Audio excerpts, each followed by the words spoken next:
people. Welcome, welcome, welcome, welcome. This is your boy, the host with the most, but humble. And I do mean humble. Dino Stanovic, a.k.a. Derek, and I'm here, of course, on a Sunday to give you the hungry, happy, healthy people here at WrestleCram, of course.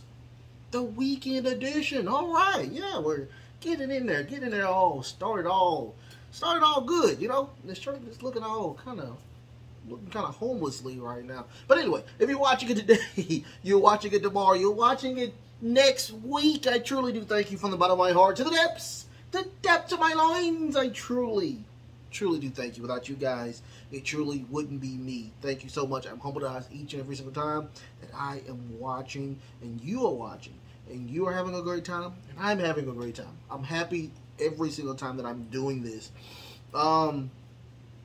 Today we're going to talk about, of course, Raw. We're going to talk about Smackdown. We're going to talk about Rampage, which was a pretty decent show this go around, you guys. And also we're going to do my top 10. We're going to do my top 10 today as well. The top 10 of the week that was. We're going to do that. I think y'all are really liking the top 10 of the week that was. Also, we are going to talk about the confusion and frustration around the new titles, the names, all of this crazy stuff that's going on with that. Don't forget to like, share, and subscribe. You guys, like, share, and subscribe. Do not forget that today is day one that you can go ahead and get your questions in. Have a great time with that as well. Hopefully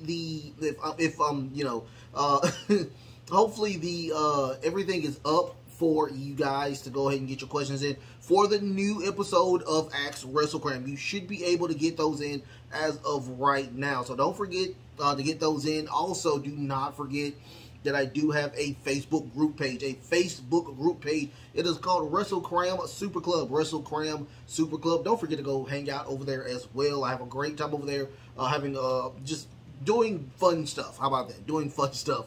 So, once again, to like, share, and subscribe, you guys. Like, share, and subscribe. So let's talk about the confusion and frustration on the new titles. This is from WrestleTalk.com. WrestleTalk.com. Do not forget to go check them out. Go check their website out. Also, go check out their Facebook page as well. And their YouTube channel. I love their YouTube channel to death. Don't forget to support WrestleTalk. WWE has introduced new championship titles in recent weeks in attempt to streamline the brand specific titles following the 2023 WWE draft. The draft saw Raw Women's Champion Bianca Belair drafted to SmackDown, while SmackDown Women's Champion Rhea Ripley drafted to Raw. Streamlining the titles led to the new World Heavyweight Champion being introduced on Raw, while Roman Reigns' undisputed WWE Universal Championship became one title over on SmackDown. Most recently on last SmackDown, WWE presented Asuka with a new WWE Women's Championship in place of her Raw Women's Championship. Asuka's new title looks the same as Roman Reigns, which is done as a way to make the titles feel at the same level, and also featured the word undisputed on the front plate, despite there being two champions. In an update from Fightful Select, the term undisputed has been a point of frustration within the company, with Roman Reigns' championship being referred to as undisputed. The name, despite Seth Rollins also being a world champion, and Asuka's championship featuring the word on the front title, despite Rhea Ripley also being a champion. On the situation, WWE higher ups says that this company confusing. I don't know why there is so much craziness despite the different titles that we are having with both Raw and SmackDown. A lot of people have brought that up, and it's being dismissive. The report also notes that Rhea's championship is also set to receive some new adjustments, whether the terms of design are simply a renaming is not yet known. Okay, so I've talked about this. A lot of people, not even myself, have talked about this throughout the entire wrestling podcasting atmosphere. We are talking about this. I will go into a little bit of it. Well, I'll go into it now. I'm not really going to go into it on the SmackDown side because I want to talk more about what's going on in the women's division altogether. But let's talk about it. Let's really talk about it. Let's get into a little deep dive into this situation. I'm still lost on the undisputed segment. The undisputed word. That's the word. That's the thing that's killing a lot of what we're talking about when it comes to having these multiple champions, top champions. We're not talking about mid-carders. We're talking about top champions, right? So the word that we're hearing is undisputed. Now, if you hear anything that consists of undisputed, that means that you are the top dog. That means you have unified some other belts or whatnot, that you have unified everything or whatnot. That's what unification means. And that's why if you are a boxing fan or a UFC person, anything that is like a combat type of sport, and you hear unification, that means that somebody has a belt, somebody else has a belt, and they are fighting to unify both of those belts to make that one person the top dog. That's pretty much what a unification is. Now, if he unified both of those belts at WrestleMania 38 against Brock Lesnar. That was the world title and the universal title, which made him the undisputed world universal heavyweight champion. That's what it was. That's what it was. He was that. So now you introduce the big gold belt again, which is a world title. I'm guessing the lineage was back. I'm guessing the last person who had that world title was, I think, Daniel Bryan, which merged those belts into the black title.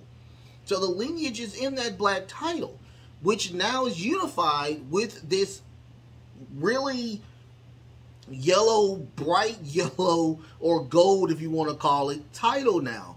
So once again, this is my thinking now. So you're breaking up the unification and you're going back with the world title, going back now that Seth freaking Rollins has. So the lineage to me is that, does Roman have the world lineage now?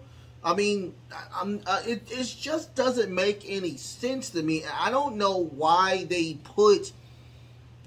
did this or whatnot, because I still think of Seth freaking Rollins as champion B. It is what it is. We can talk all day. We can do whatever we want. But Seth freaking Rollins is champion B. It is what it is.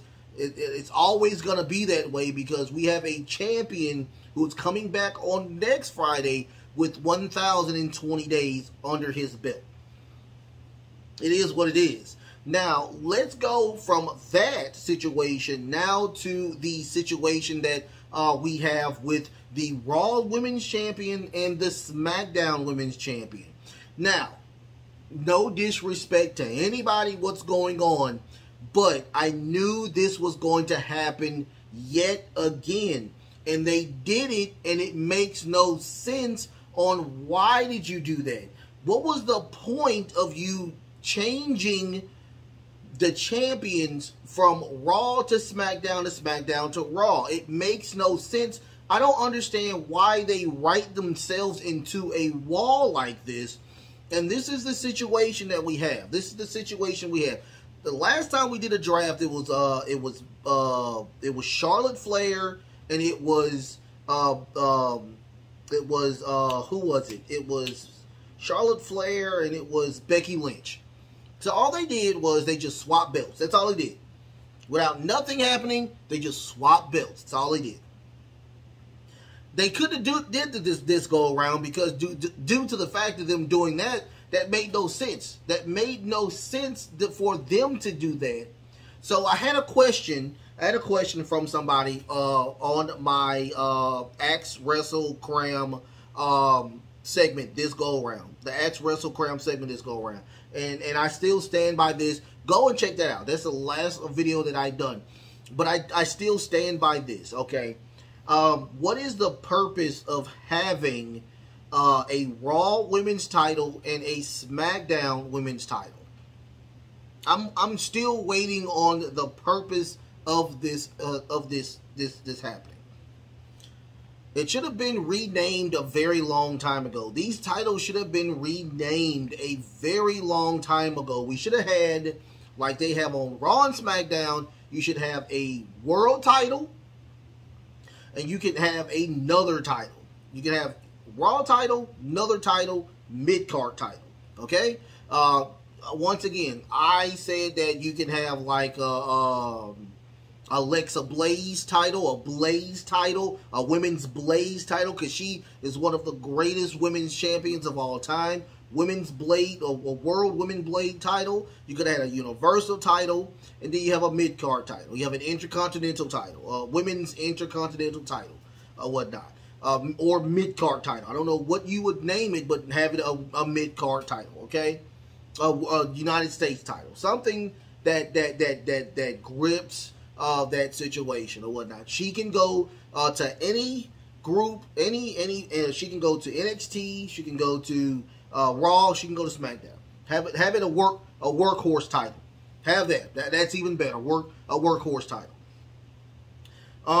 Now, the purpose of you having different designs is to know what the title is. I'm getting truly sick and tired of them lazily making titles or giving titles the exact same look as the world or as the men's title. Okay, yes, I know this is a new type of world where you want women and men on the same level. I'm cool with that. But hear me out. Wouldn't it be cooler? To have a title that looks totally different from a man's title and have their own different type of brand design?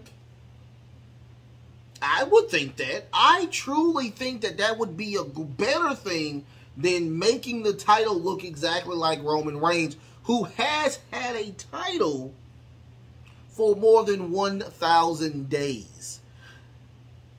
I love Asuka. I think Asuka is a really great champion. I think she's going to be a really great champion. I think Rhea Ripley is going to be a great champion as well.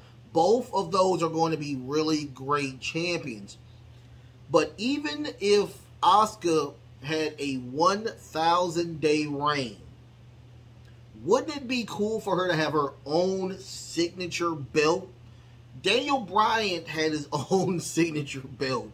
I mean, Stone Cold has his own signature belt. There are people, Edge had his own signature belt. John Cena had his own signature belt. So you're telling me this dude has passed Pedro Morales, now one of the greatest champions in WWE. You're telling me that he can't get his own signature belt? I mean, come on. Once again, this is no disrespect to the women's division. There's no disrespect to even Asuka herself. But there is a time where I'm thinking, as of right now, is that they can't be pinching money because even the hiring freeze is over with. So they have money to throw around. You're telling me that you could not find anybody to redesign the titles? We've had this ugly belt for over 10 years now. This hideous, disgusting, toy-looking belt for 10 years. And you're telling me that nobody could fix it. Nobody could fix it. Nobody can fix it. So whatnot. And let's not even forget about that situation. It's just still the situation where you have a champion on the Raw side who has the Smackdown title. She has the Smackdown title. So her title isn't even irrelevant because they on the plate that Asuka has, it says unified. What did she unify? She didn't even unify anything. Like, this is not making any sense to anybody that I'm giving this information to. And it's weird because we have this situation and they write themselves into a brick wall. It's weird. It's weird. It's truly weird that WWE takes 20 steps forward and then takes 32 steps back. And it always happens because of small, minute things, very minute things that happen with just things like this. You know, it's crazy to me that we have this. I mean, we have this situation where Roman is a part-timer and he has all of the gold. So now, boo-hoo, we have to make Champion B. And now, you know, Seth Rollins has to be Champion B. But we know who Champion A is. Like, we know for a fact who Champion A is. Hands down, we know. We're always going to know that. Seth will never be on the level of Roman Reigns. It's just not going to happen. I don't care how many belts you make. I don't care how many things is going to happen. But I will say this. I promise you this is what's going to happen, you guys. This is what's going to happen. This is a prediction that's going to go back all the way to probably next year or WrestleMania season again. Roman's going to take that belt. Roman's going to get that belt. Roman's going to get that world title. You hear it first from me. He's going to get that title as well. He's going to take that title and he's going to be the unified world champion or whatever the fuck you want to call it. But he is going to be that champion as well eventually. He's going to take that belt probably on the Royal Rumble. He's going to take it probably on Survivor Series. He's going to take that fucking belt, you guys. And when he does, come back and talk to me. Come back and talk to me. That is 1,000 subs right there, you guys. You heard it from me first. Because it's stupid to me. It's stupid. Come on. This is what Jim Cornette talks about. This is what Jim Cornette talks about. This is the situation that we have. And it's just, it kills me when we have crazy situations that come to fruition, and this is the craziness. I'm not even supposed to be being this long. This is 20 minutes in the show. I haven't even gotten to SmackDown, and I haven't even gotten into Rampage, but I'm talking about the craziness of what WWE does. And I am a fan of WWE. I wouldn't be doing this podcast if I was not a fan of WWE. But I'm just saying that it baffles me that how passionate I am and how passionate I became with stuff that we have, and this is what's going on, you know. But I digress. In the comments, what do you think? What do you think in the comments about this particular situation that is just going to keep getting bigger and bigger because of the laziness of creative. Don't forget to like, share, subscribe, you guys. Okay, so let's talk about WWE Smackdown, of course. They did a recap of last Friday. If you don't know what happened on the recap of last Friday, I do have that one up as well. The WrestleCram weekend episode 6. You can go watch that on there. I'm not going to get into it. Out comes Solo Sikoa and Paul Heyman. They start the show. Before Paul Heyman starts to talk, out comes Jey Uso. Jey Uso informs Solo that he let him down a lot by hitting his own brother, his own blood brother. He's like, I don't know if I can forgive you for that situation. Paul Heyman says, yeah, you got everything wrong, my friend. You got everything wrong. Solo is not at fault. Paul Heyman's not at fault. The Tribal Chief is not at fault. It is all about Jimmy. It is Jimmy's fault. He even says, Jay, it's not even your fault. And he says, because Jimmy made his own mind up, just because he made his own mind up or whatnot, and it's not just like himself, Jimmy, he made his own mind up, unfortunately. He made everything he has done, including the super kick that was at Night of Champions, it was all his fault. He asked him, he's like, yo, Jay, hardcore question. Did he even let you know that he was going to do the kick? Did he even know that he was going to, like, hours, weeks, days, minutes, did he let you know that he was going to do this super kick? Which is very valid. That was a very, very valid point by Paul Heyman. So what Paul Heyman was suggesting is that the reason why Jimmy is so jealous of Jay is because the Tribal Chief has already acknowledged that Jay is the better Uso, the better person in the bloodline, and he was going to be the next Tribal Chief. So he says that now it is time for Jay to come back to the bloodline. It is time for him to win singles gold now. So his goal is now for him to beat Austin Theory for the United States title. And it is time for him to be groomed to become the next Tribal Chief. Jay says that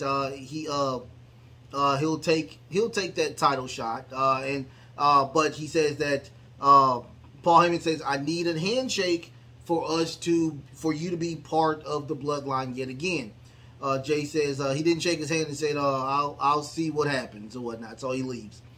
After that, we get the Santos Escobar versus Mustafa Ali Money in the Bank qualifier match. Not a lot to really go home to. I really liked it, the Hurricanrana that Santos did off the steel steps off on Mustafa Ali. I knew Mustafa wasn't going to win this go-around due to the fact that he has obligations over there in NXT. So I knew that wasn't going to happen. I knew Santos was going to win. He did like a super attitude adjustment off the top rope. That's what it looked like. It looked like a attitude adjustment for him to win the match and him to qualify for Money in the Bank. After that, we get a backstage video package with Sami Zayn and Jey Uso. Sami says that man, it's crazy because Sami is like, yo, and I didn't write on anything. He was like, yo, dude, we know what's going on. We know what's going on. We know the situation with Jimmy. We know that there's a situation with you trying to, I guess, win the title. He was like, yo, not even mad at you for getting an opportunity to win singles gold. The thing is, the manipulation when it comes to not only the bloodline, but with Paul Heyman. But he's like, dude, we're going to root for you. We're going to make sure that you do what you got to do, and we'll see what happens with that situation. After that, we get a Elba Fire and Nyla Dunn video, or in-ring promo, matter of fact. Before they even say anything, we get Ronda Rousey and Shayna Baszler. They get into the ring. Pretty much, they said that we have pretty much ran through the entire division, and now it is time. We're getting a little hungry now. So, what we want to do is we want your titles as well. Nyla Dunn and Alba Fire says, yo, you want a unification match? We can most definitely do that. So they start attacking each other, but Alba Fire and Nyla Dunn, they do reign supreme on the top. And in 2 weeks, we will get this match, the unification of the NXT and the women's titles. Hopefully, I pray that they freaking change those ugly titles. The NXT titles are gorgeous, but those women, the WWE World Women titles are ugly as crap. Please change those titles, you guys. They look worse than the men's tag titles, which are hideous as well. So we'll get that match in 2 weeks. I don't know why we don't get this match at Money in the Bank, but it is what it is. After that, we get a homage to the Iron Sheik who passed away about a week ago. We get that, well, not a week ago, about 3-4 days ago. After that, we get Bayley. We get Bayley versus Mia Yim for the Money in the Bank qualifier match. Very quick to the point, Rose Plant and the win by Bayley, but that really wasn't the biggest thing about what happened. We got a situation with Scarlett blowing some type of red mist into the face of AJ Styles, and Karrion Kross putting the cross jacket on him for them to leave. We will get a mixed tag match with those two next Friday. After that, we get a video package with Asuka. A video package of Asuka and Bianca Belair, what happened last week on the Grayson Waller effect. So Bianca Belair and Adam Pearce is in the back. They are. She's saying that I want my rematch with Asuka, a well-deserved match, rematch that she deserves. She's been champion for over a year.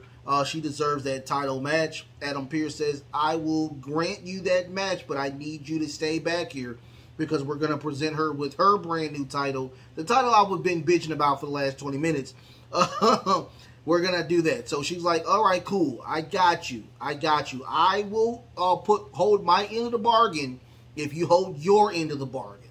So that was the end of that. After that, we get Asuka. She gets presented her mustard stain title. And out of nowhere, we get a Charlotte Flair.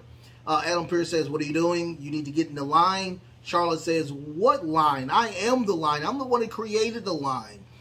So she's like, so she did challenge Asuka to a match. Asuka accepts, and that was the end of that. Paul Heyman and Jey Uso, they are talking in the back, and we get a situation where Paul Heyman's like, dude, you left me hanging out there. He's like, dude, we need your suit measurements and we need your passport because next week the Tribal Chief will be there. It will be a celebration of him passing Pedro Morales. And we also know we're going to be celebrating you as the new United States champion. And this will be a public a acknowledgement ceremony onto Roman Reigns. Jey Uso says, I'm cool with that. I'm cool with everything what you're talking about. But he also mentions that when he becomes Tribal Chief, you will be out of the bloodline. I thought that was very interesting. I want to see what happens. We may get a Jimmy versus Roman at Money in the Bank. That's what it looks like. After that, we get Butch and Baron Corbin on their qualifying Money in the Bank ladder match. It wasn't really a huge match. I mean, once again, Baron Corbin is obligated now to NXT as of right now. So I knew in my brain that Butch is going to win. I mean, that's kind of how it's going to work. But in the stands, we have Carmelo Hayes and Trick Williams watching the match as well. Baron Corbin gets on the mic and says that I'm going to not only be the second time winning this title, but I'm going to show you as a fan how to get things done. Unfortunately, didn't get things done. Nice, weird looking pin by Butch to win the match. Corbin is upset. He slaps the shit out of Trick Williams. Carmelo Hayes gets a lick in, and then the refs come in to break everything up. This is getting kind of interesting because I'm a huge fan of Carmelo Hayes and Trick Williams. So we'll see what happens with that situation. After that, Adam Pearce is on the phone with upper management talking about, oh, this is going to be a great match between Asuka and Charlotte. I can't wait to see what happens. After that, we get Bianca Belair. She's not happy with the situation. She's like, I want my lick back. And we're starting to see the developments of the heel turn that we will see with Bianca Belair. I don't know if Asuka is going to turn face, or if she's going to drop that title altogether and have a face Charlotte. That's what it looks like. And Bianca eventually gets that title as a complete and utter heel, having a beautiful faction with her as well. My apologies. After that, we get Shotzi versus EO. No, we get a video package of Bobby Lashley. I haven't seen Bobby in a while. I know Bobby's been, he lost that match, and we haven't seen him in a while, but he had a huge gash on the top of his head. I'm thinking that's the reason probably why they did have him out for a while. He is coming back. I don't know if he's going to challenge for the world title or for the unified world universal heavyweight champion. I don't know. I don't even know anymore about this situation. But, you know, Bobby is, I guarantee, it's something that's going to happen with this situation. It has to happen with this situation. I would love for the Hurt Business to come back with brand new people in the Hurt Business.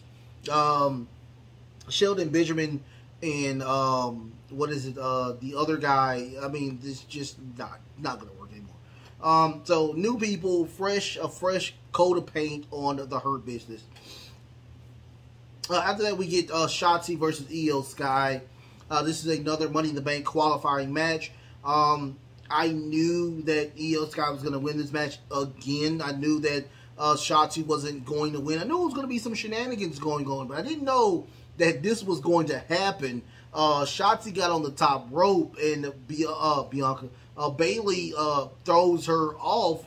Her neck hits the top turnbuckle, giving Io Sky the opportunity for the moonsault for her to win. Hopefully that's how it was supposed to happen.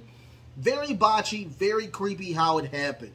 But Io Sky is now qualified for the Money in the Bank at London, in London. Butch gets backstage with the interview, and they're just very happy about it. He's saying that he's going home to, of course, get that Money in the Bank briefcase.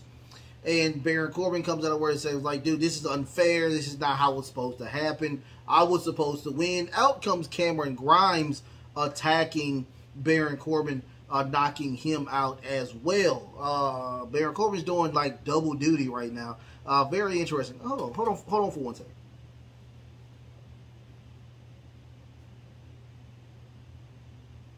Okay, better. All right. After that, we get an Austin Theory backstage interview. He's just talking about that, you know, Roman Reigns has all of these. He can push. He has all of the where he can talk to upper management and get things done. I didn't even have time to, you know, prepare for this match, but I'm still going to do what I got to do to win this match because I beat John Cena. I'm like, all right, cool. So anyway, we get to Sami Zayn and Kevin Owens. They said Kevin went to Sami and asked him, "Did you talk to Jay?" He's like, "Yeah, I did." We'll see what happens with that situation. In comes the Good Brothers. In comes Pretty Deadly. In comes LWO, the Street Profits. We get Holland and Sheamus. Everybody wants a title shot. Duh.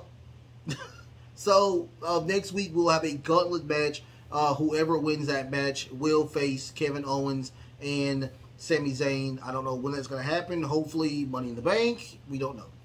After that, they just did a video package of Grayson Waller. We'll have a Grayson Waller effect next week. We don't know who's going to be on there, but, you know, it is what it is. After that, we get the Jey Uso versus the Austin Theory match. This is the main event for the United States title. Very interesting match. I enjoyed the match until the very end, which it got really spicy. So out comes Pretty Deadly to interfere, but Jimmy comes out of nowhere to attack Pretty Deadly, clearing out the ring. Out comes Solo. Solo attacks Jimmy. Was about to put the Samoan Spike onto Jimmy. Onto Jay. No, to Jimmy. Jay grabs the arm of Solo, preventing him from putting the Samoan Spike onto Jimmy. Jimmy was about to super kick Solo Sikoa. Solo gets out of the way. He super kicks his brother Jay, knocking him out.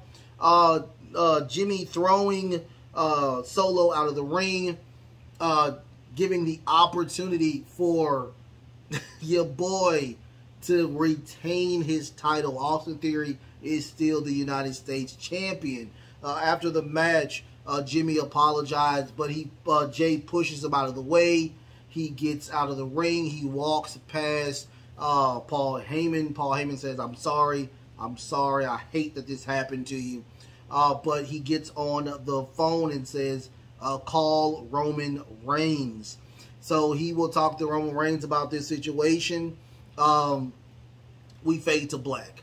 The bloodline is getting so good. I would love to see what happens with Roman, who he will face at Money in the Bank, if he does face anybody at Money in the Bank.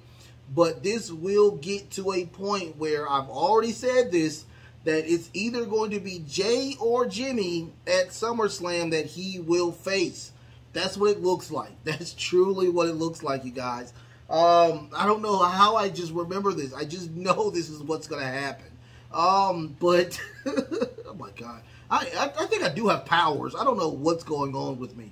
But I do want to emphasize the turn of Bianca Belair that I'm looking at. It looks very fun. And I will say this as well. Bianca Belair looks so gorgeous without makeup. Number one. All that makeup she puts on, it's just, I'm not a fan of. She looked it so pretty today, it made no sense. Asuka looked it so pretty with just no makeup. Like, there's just no makeup, or if it is, it's just like a base. And I thought it was very, like, they are very pretty when it comes to that. I don't know if I'm just not a person who's, like, a huge fan of makeup, especially Bianca being a very young woman or whatnot. You know, and is it just me being old? I mean, I'll be 37 on the 16th of June, but I don't know. Maybe it's just me. I don't know. But, you know, it's just very weird that we get this, you know, I don't know. But I want to see more of this and see what happens with this. The women's division is getting very interesting due to the fact that you have 3 heavy-hitting women on SmackDown. Like, the women's division is really good now since you have these heavy-hitting women now on that division. Now, also, we do have Elba Fire and Nyla Dunn there. And also, you have Ronda Rousey and Shayna Baszler having those tag titles, which can have them navigate to all 3 brands. It's really fun. I'm really starting to like it. The women's division is starting to get that elevation that it should have gotten before the draft. Now, after draft is just really good. Once again, we're still having the issues, of course, with the belts, which is just not. It is what it is. I mean, what can we say? What can we say? But really fun show. I enjoyed the show. I enjoyed the show times 12. So, hats off to the people over there. Let's go from there to AEW Rampage.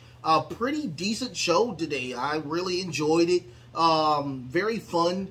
Surprising win for the #1 contendership for the AEW Women's World Title. So we start off with Ethan Page, Lee Moriarty, and Big Bill versus the Lucha Brothers and Bandito. Stupidest ending of all time. I tell you, I am really starting to dislike this situation where you can grab people contracts and they work for you now, so they have to do what you have to do, and they don't, you get fined. So it was so stupid. Very fun match. I enjoyed the match times 12, you guys.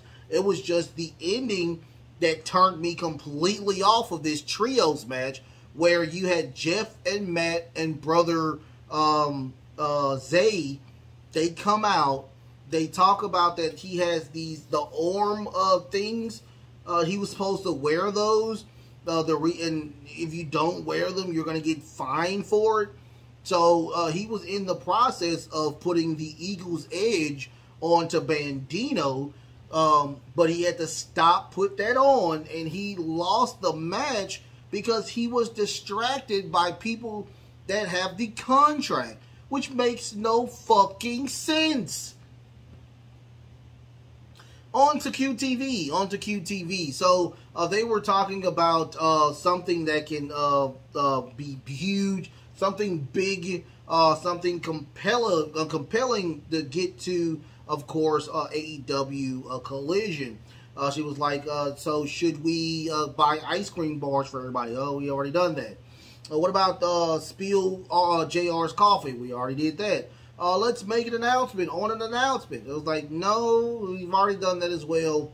So the only thing that they could think of was bringing Powerhouse Hobbs out to just, show an example of what they are going to get on Collision. And that we get a match between Powerhouse Hobbs and Crush. Is it Caleb Crush? Very quick match. That beautiful, beautiful spine buster by Powerhouse Hobbs for him to win. We get a video pack. Well, we get a interview, backstage interview from Wardlow and Arn Anderson. Arn Anderson says that Brock, his son, is okay. He's a tough man. He's gonna be okay. And Arn Anderson says, Christian and the lizard, the tall lizard, you wanted to send a message and even send something about Father's Day as well. But he talks about Renee. He says, Renee, you're married to very savage as well. We know what happens in the business. And he says, you made a mistake. You should have finished what you did. So he says that that he's heading back. He's going to take care. What he said, and we'll be heading back your way soon. So he said, trust me, we're going to take care of you. But they have a incoming person first, which will be the Chris Jericho Appreciation Society in Jake Hager. He says after Jake Hager, he is going to go back to Christian and destroy Christian. He also says that, even he has defeated Christian on his own terms, which was that pretty okay ladder match that he had. So he said that after that we're gonna make sure we're gonna take care of you. But first we have to look forward, which will be, of course, Jake Hager. After that, it was the Spanish announce project, I'm guessing, versus the Acclaimed.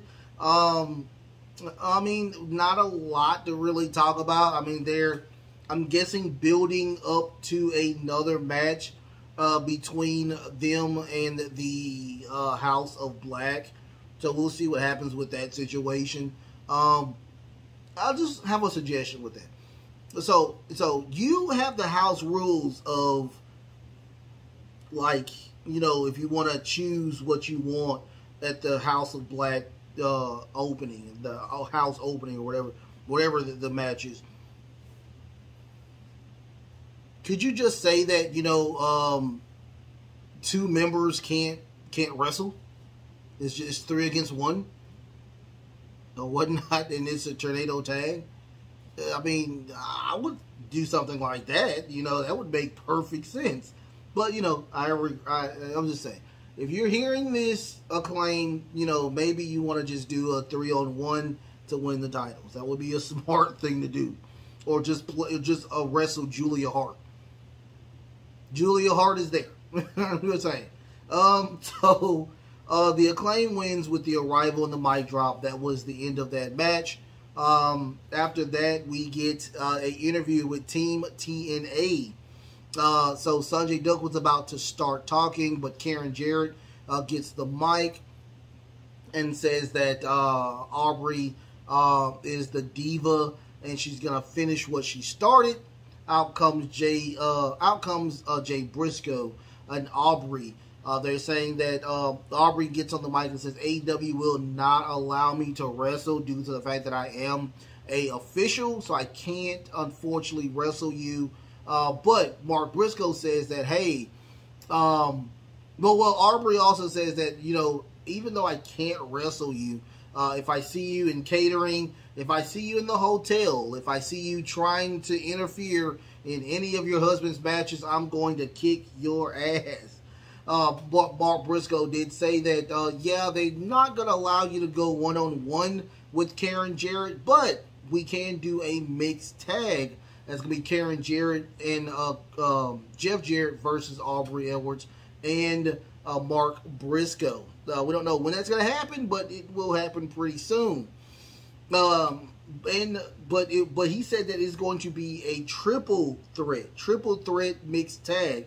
So with Karen and Jeff and Jay Lethal versus Mark Briscoe, Aubrey, and Papa Briscoe is going to be their third person. So we'll see what happens with that.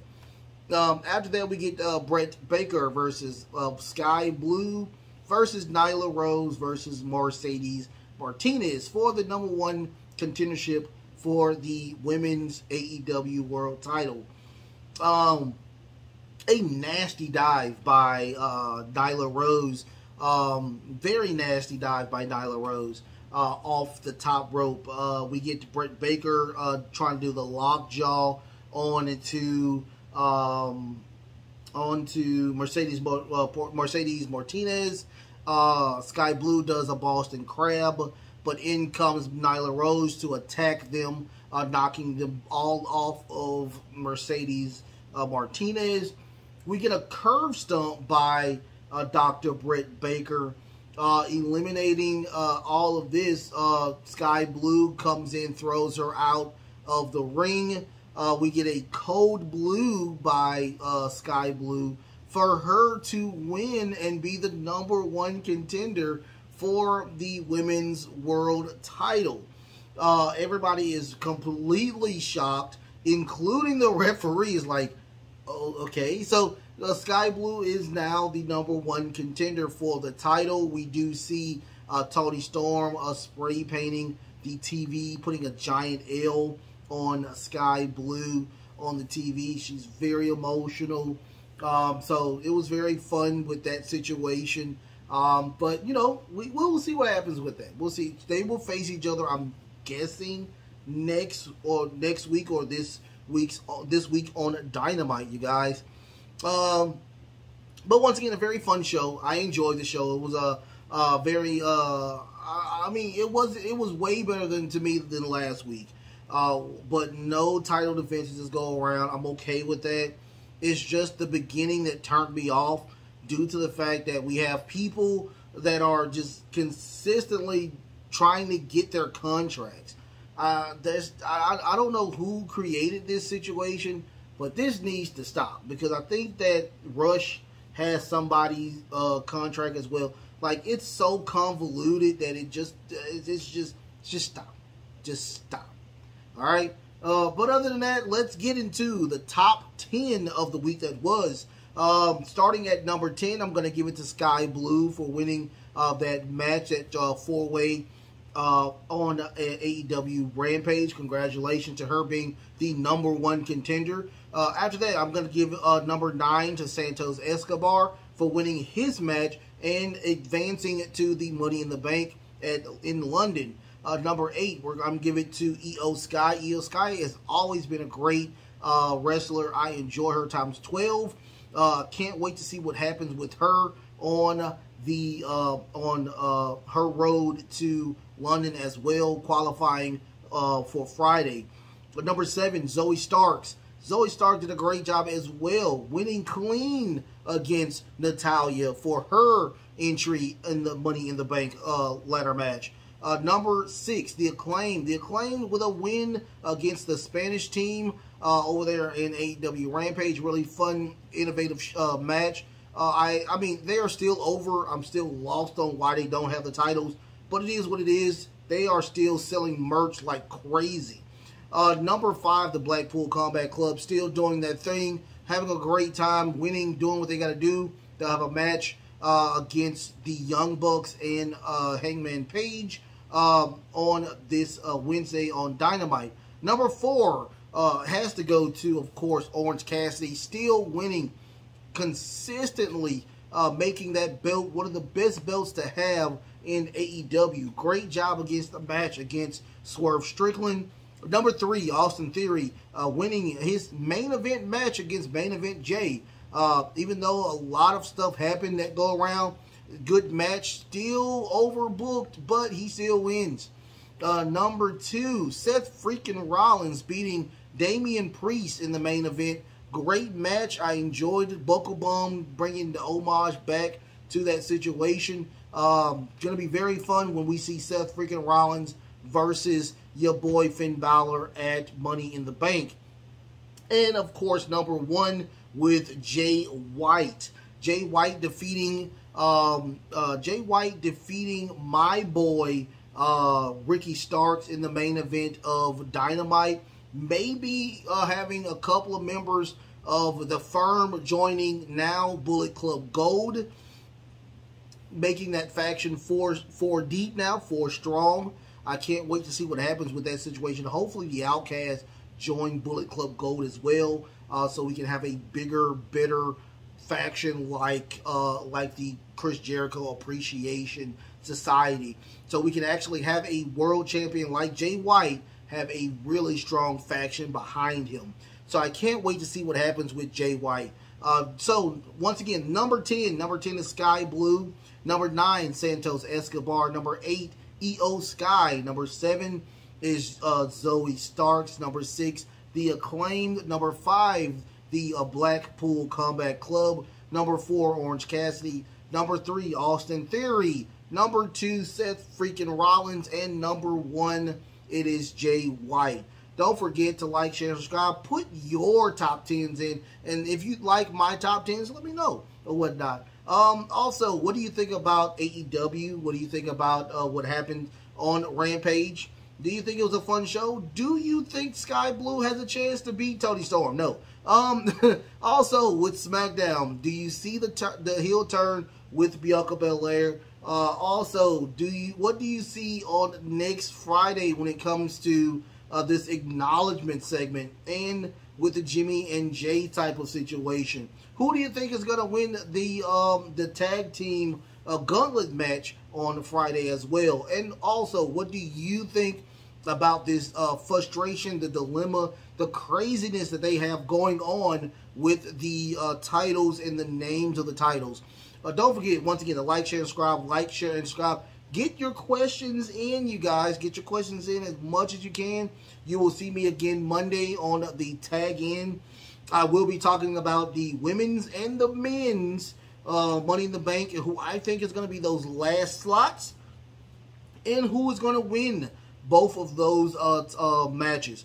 I love y'all so much. I love y'all so much. The best is truly yet to come. Until next time, love, peace, and of course, wrestling.